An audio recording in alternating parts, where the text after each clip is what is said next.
Imagine the world you know just ends. The soldiers are gone, the government has collapsed, there is no one coming to help you when the lights go out. The roads are not safe anymore, and the horizon is filled with smoke. This was Europe after the fall of Rome. It was total anarchy. For 500 years, the Roman Empire had been the light of the world. It was a machine of order. It had paved roads that stretched from Scotland to Syria. It had standing armies that kept the peace. It had judges' laws and a currency that worked everywhere. You could travel 1,000 miles and still be protected by the same law. But when Rome fell, the lights went out. The legions disbanded, the safety vanished, the great aqueducts crumbled and the roads were overgrown with weeds. And into that massive power vacuum rode the nightmares of history. You have to understand the sheer terror of this moment. It was not just a political change, it was the end of safety. The world shrank. People stopped travelling. They stopped reading. They stopped building cities. They huddled in their little villages, terrified of what lay in the dark forests that were slowly reclaiming the land. You are a farmer in the year 900 AD. You are standing in a muddy field in what is now France or maybe England. You have a wife and 3 children to feed. But you are terrifyingly vulnerable. From the north, the Vikings are sailing down the rivers in their dragon-headed ships. They are not looking to trade, they are looking to burn your house and take your daughters. From the east, Magyar horsemen are riding across the plains like a storm, burning everything in their path. From the south, Saracen pirates are raiding the coasts. You have a pitchfork, maybe a rusted knife. They have battle axes, chainmail, and a lifetime of killing experience. You look at your family and you know the truth. When they come, you are going to die. But then you see someone else. A man rides up on a warhorse. He is huge, sitting high above you. He is wearing iron armor that gleams in the sun, and he is holding a broadsword that costs more than your entire village combined. He looks at you with cold eyes. He does not look like a savior, he looks like a killer. But he offers you a deal. He points to the smoke on the horizon. He says he can stop the raiders. He says he and his men can kill the bad guys. He can build a wall. He can keep your family alive when the Vikings come, but it is going to cost you. He does not want money because money is worthless now. Gold coins do not stop an axe. He wants something more valuable. He wants your land. He wants your harvest. And most importantly, he wants your freedom. You have a terrible choice to make. You can stand alone and die by the Viking axe, or you can kneel and become this man's property. So you make the deal. You kneel in the mud. You take his hand. You trade your liberty for your life. That handshake right there is the birth of feudalism. We often learn about feudalism in school as a neat little triangle. You have likely seen the diagram. The king is at the top then, the nobles, then the knights and the peasants are at the bottom. It looks organized. It looks like a legitimate form of government. But it was not a government. It was a protection racket. It was the mafia. This was not a system designed by lawyers or philosophers. It was a system designed by survivors. It was a desperate solution to a desperate problem. How do we stop the world from ending? And the answer was simple. Find the guy with the biggest sword and do whatever he says. To truly understand how this racket worked, you have to look at the players involved. It was not just about one king ruling everyone. It was a complicated web of personal promises, threats, and violence. At the top, theoretically, was the king. The CEO of the racket. He claimed to own all the land in the kingdom by divine right, because God supposedly said so. But in the early Middle Ages, a king was often just a guy with a fancy hat who could not even control his own backyard. The king had a massive problem. He owned all this land on paper, but he had no money. The Roman tax system was gone. There was no IRS. There was no treasury. He could not write a check to a standing army because there was no banking system. So how do you defend a kingdom when you cannot pay your soldiers? You pay them with the only currency you have.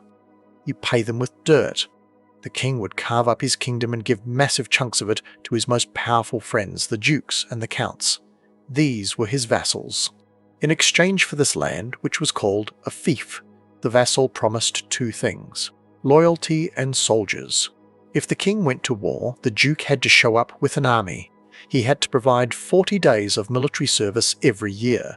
It sounds simple, but here is where the protection racket gets messy. The duke now had too much land to manage himself. He could not farm it all, and he could not defend it all personally. So he did the exact same thing the king did. He carved his land up and gave chunks of it to his friends, the barons.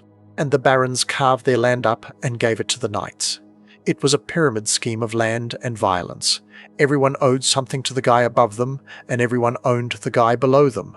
And at the bottom of this military chain was the knight. We have a very romanticized view of knights today. We watch movies where they are handsome heroes in shining armor riding around saving damsels and fighting for justice and honor. But that is the fairy tale version. That is the version the poets wrote hundreds of years later to make the nobility feel better about themselves. Let us be real about what a knight actually was. A knight was a tank.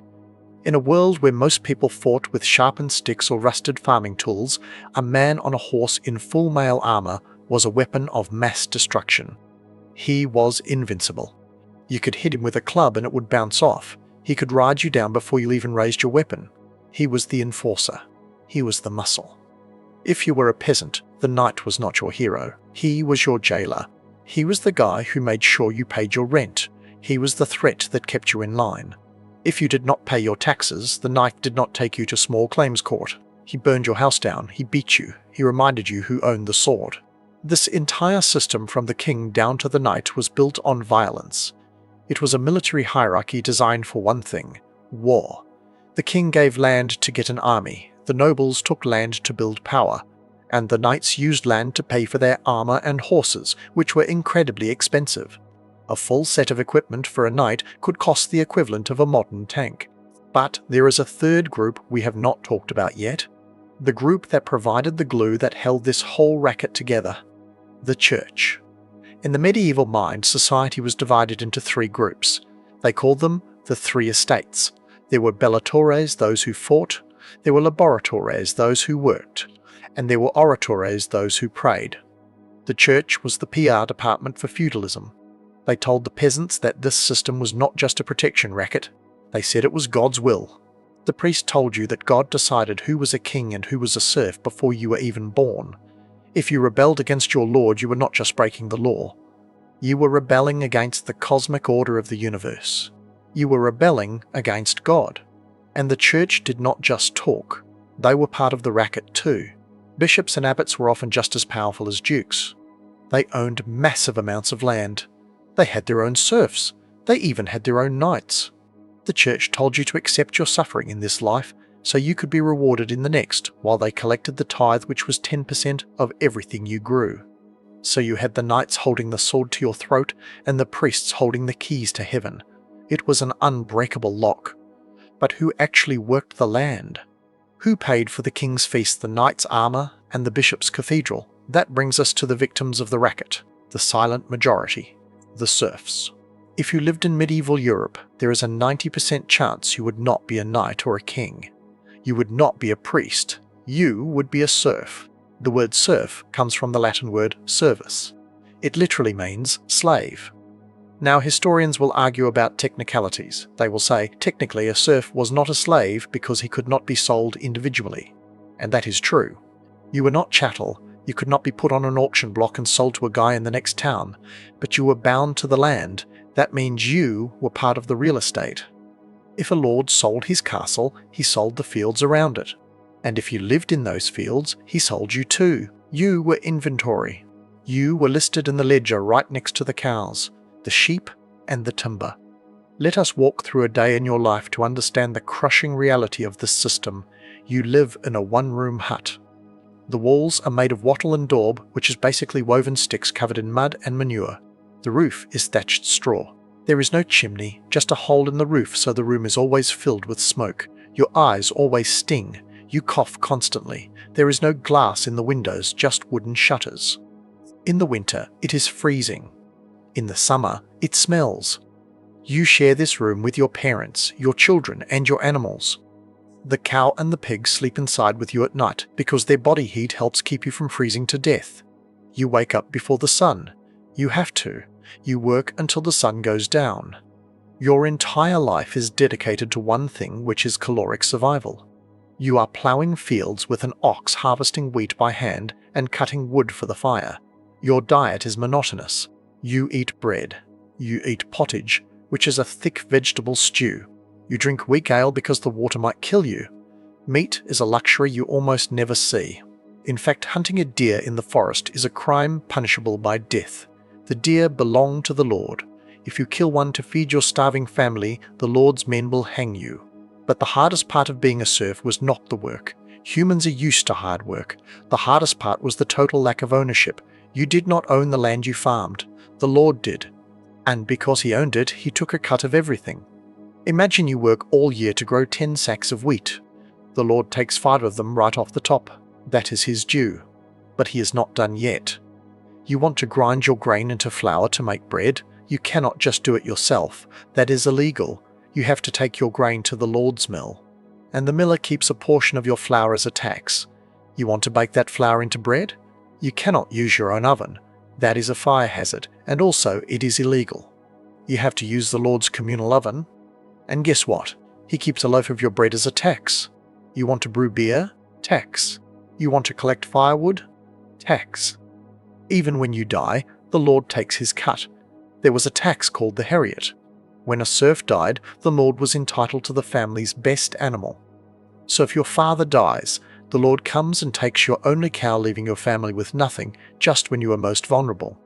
It was a system designed to keep you poor. If you somehow managed to save up some money, the Lord would find a way to take it. Because if you had money, you had power, and the system could not allow peasants to have power.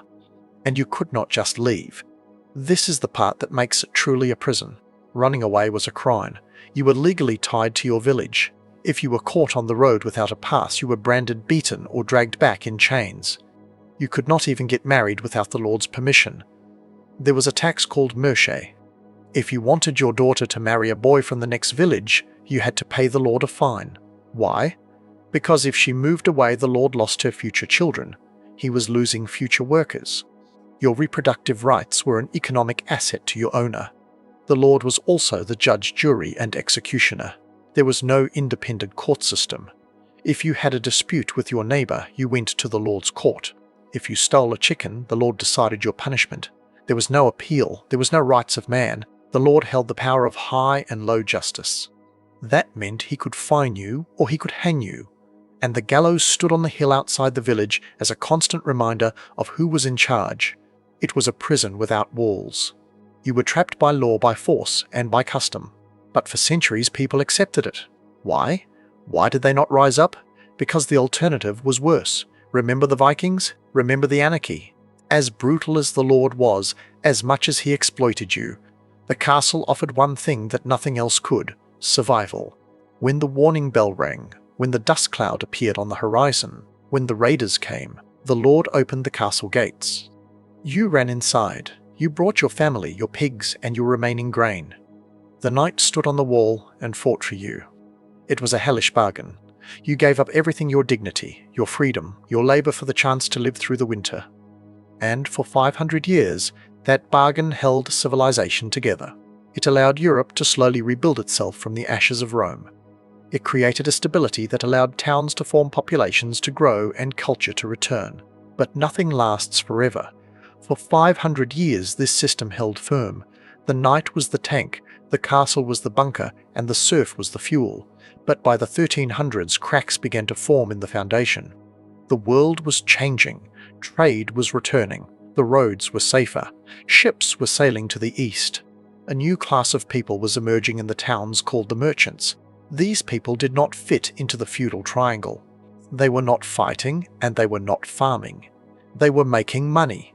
Money is dangerous to feudalism. Feudalism relies on land being the only source of wealth. It relies on loyalty. But once you have gold, you can break the rules. If a king has enough gold, he does not need to beg his dukes for soldiers. He can just hire mercenaries. He can pay a professional army that is loyal only to the paycheck. He does not need the feudal contract anymore. But the hammer blow that destroyed feudalism did not come from money. It did not come from politics. It came from nature. In 1347, a Genoese trading ship docked in Sicily. It had come from the Black Sea. But when the dock workers went aboard, they found a horror show. The sailors were dead or dying, covered in black boils. The ship carried a cargo of spices and silks, but it also carried rats. And on the rats were fleas. And in the fleas was the bacteria, Yersinia pestis, the bubonic plague. The Black Death. It tore through Europe like a wildfire. It moved faster than any army. It did not care if you were a lord in a stone castle or a serf in a mud hut. It killed everyone. In just a few years, it killed between 30 and 60% of the entire population of Europe. Imagine that. 1 in every 2 people you know dead. Whole villages were wiped off the map. Fields turned into graveyards. It was an apocalypse. It felt like the end of the world. But for the survivors, specifically for the serfs, it was a miracle. Suddenly, the math of feudalism broke. For centuries, there had been too many peasants and not enough land. Labour was cheap. A lord could treat his serfs like dirt because if one died, there were 10 more waiting to take his place. You were replaceable. But now, half the workers were dead. The fields were rotting because there was no one to harvest them. The lords were desperate. They needed workers or they would starve just like everyone else. For the first time in history, the peasant had leverage. They looked at their lords and said, "Num." They said, "You want me to harvest your crops? You want me to stay on this land? Pay me." And I do not mean pay me in protection. I mean pay me in gold. The lords tried to say no. They tried to pass laws to freeze wages. They tried to force the peasants back into serfdom. But the market was stronger than the law. If one lord would not pay, the peasant would just walk away. He would go to the next village where a desperate lord would pay. The fear was gone. The chains of serfdom were shattered by the plague. The protection racket was broken because the protectors needed the protected more than the other way around. At the same time, the military monopoly of the knight was ending. Kings started hiring professional soldiers. Then came the longbow, which could punch through armour from 100 yards away. Then came gunpowder. Suddenly, a peasant with a handgun or a crossbow could kill a knight who had trained for a lifetime. The armoured enforcer was no longer invincible. The tank had become obsolete. The Middle Ages were ending. The modern world was beginning. Feudalism did not vanish overnight. It faded away slowly. But the deal, the handshake between the terrified farmer and the armoured knight, was over. When we look back at feudalism, it is easy to see it as a dark time. It was brutal. It was unfair. It was oppressive. It turned millions of people into near slaves and ruled through fear and violence. It stifled progress and locked people into a rigid hierarchy they could not escape. But we have to give it credit for one thing. It worked. It took a continent that had shattered into total anarchy and held it together. It preserved the embers of civilization through the darkest winters of history. It was the bridge between the ancient world and the world we live in today. It was a protection racket. Yes, it was the Mafia. But in a world of wolves, sometimes you have to pay the bear. But the story does not end there, because just as the system was stabilizing Europe, the knights began to get restless. They were bred for war. They were trained to kill. And when they ran out of people to fight in Europe, they needed a new target. They turned their eyes to the east. They turned their eyes to Jerusalem. Next week we are going to cover the moment when feudalism went on the offensive. We are going to talk about religious fervour, massive armies, and the clash of civilizations. Next week we cover the Crusades. This is Medieval Feudalism. Subscribe and step into the past.